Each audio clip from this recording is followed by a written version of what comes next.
Hi there, vinyl community. My name's Tom. You're watching Rant District. Apologies for the little bit of a scratchy voice. My girlfriend just got back from a trip to Hong Kong. She took her daughter, one of her daughters, as a belated graduation from high school present. What she brought back for me was apparently a case of SARS. So I'm pretty sick right now. And a record. She picked up, I just asked her to bring back a record from Hong Kong. And what she picked up was, this album is called, I don't know. It's by the artist Bang Bang, which oddly enough is the name of one of our dogs. So, not oddly enough, I'm sure she saw that and went, oh, okay, I'm going to get that record. Here's the front of it. It's got an Obi strip on it, which is complete. And there's the back.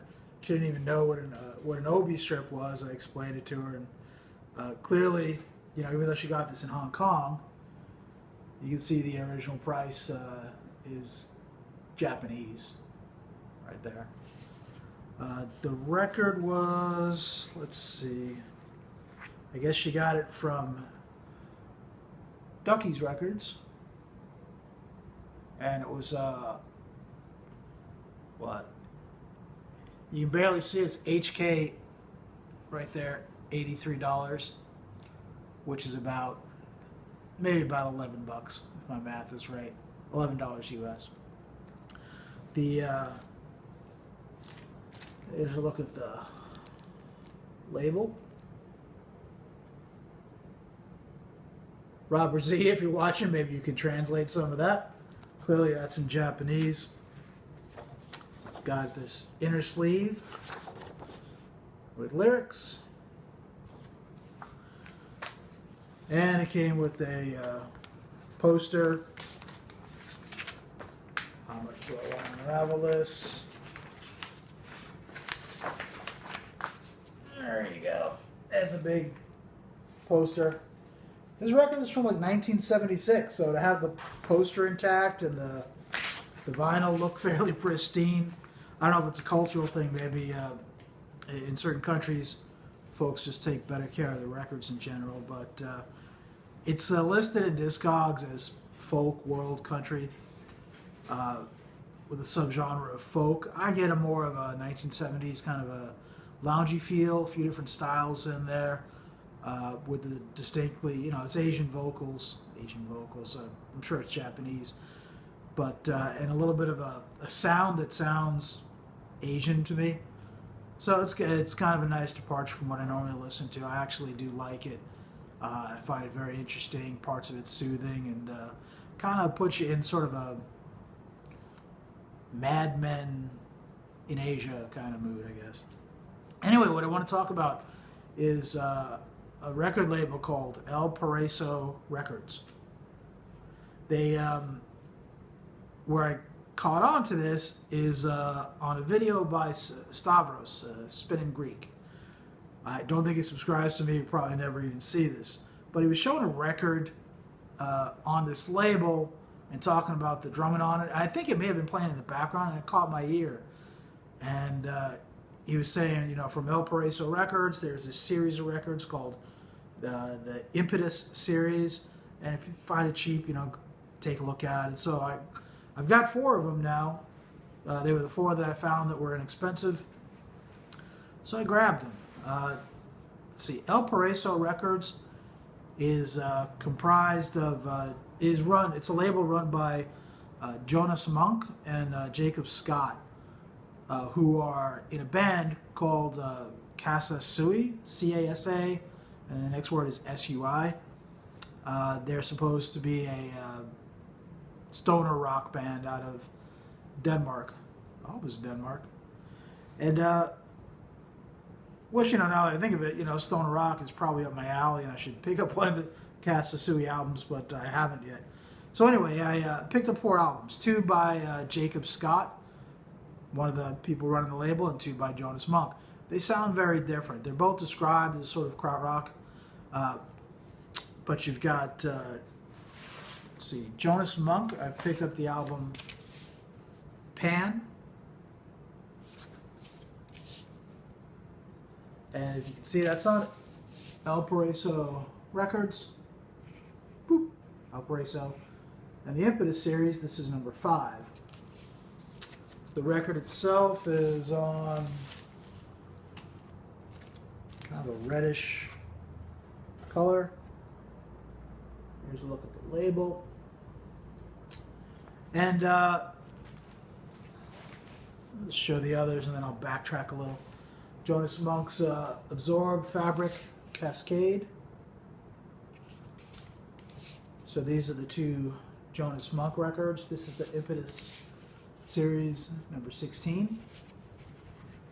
It's on orange vinyl. And then Jacob Scott. Taurus Rising may have been what Stavros was playing when I got wind of this. It's Impetus number 14. It's Jacob Scott. I assume the silhouette is of Jacob Scott as he is a drummer. And this is on standard black vinyl. And then the other Jacob Scott record is Amor Fati. Pretty sure this is also black. Yeah. It's on black vinyl. There's nothing really fancy about the packaging. Now, El Paraiso Records, and in particular, El Paraiso Records is Jacob Scott and Jonas Monk. And they put out records that are similar, I guess, to Kasasui, and records that they find interesting. But in the Impetus series, supposedly is some sort of a collection of records that are of their same ilk or by them. I'm doing a terrible job of describing this. I'm kind of in a fog here with this SARS.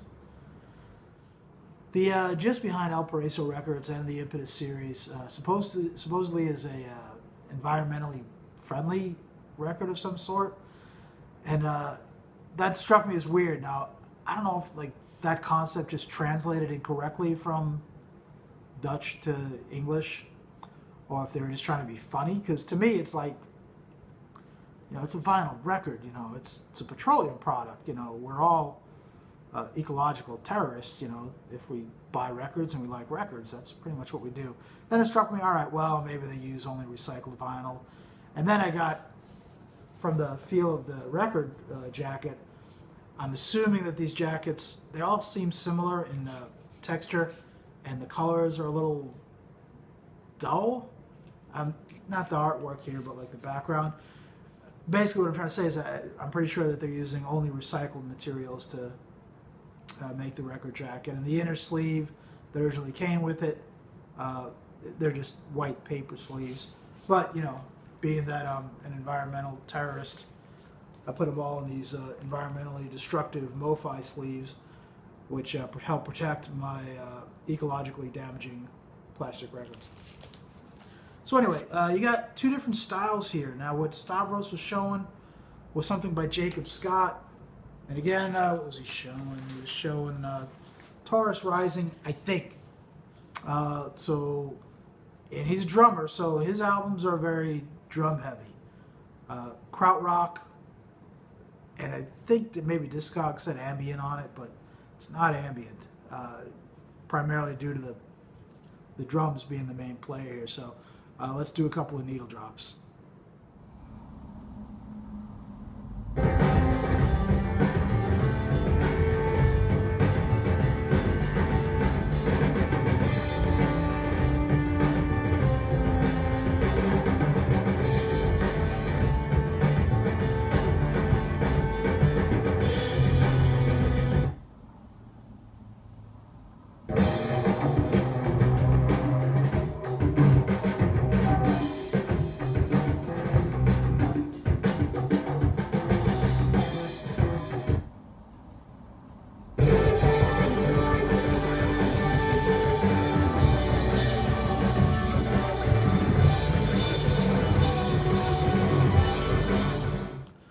So yeah, that was Jacob Scott. And then Jonas Monk, I would say, is, more along the lines of what you would expect from krautrock and ambient. I could definitely see this being ambient. And both are described as psychedelic. I could see the Kasasui being psychedelic. I'm not sure about these, but what do I know? Anyway, so Jonas Monk is, I want to say he's a guitarist. His records are mostly guitar and synth. So I don't know if he's playing a synthesizer or he's mustering that electronically some other way. Anyway, let's do Needle Drop on a couple of songs from Pan.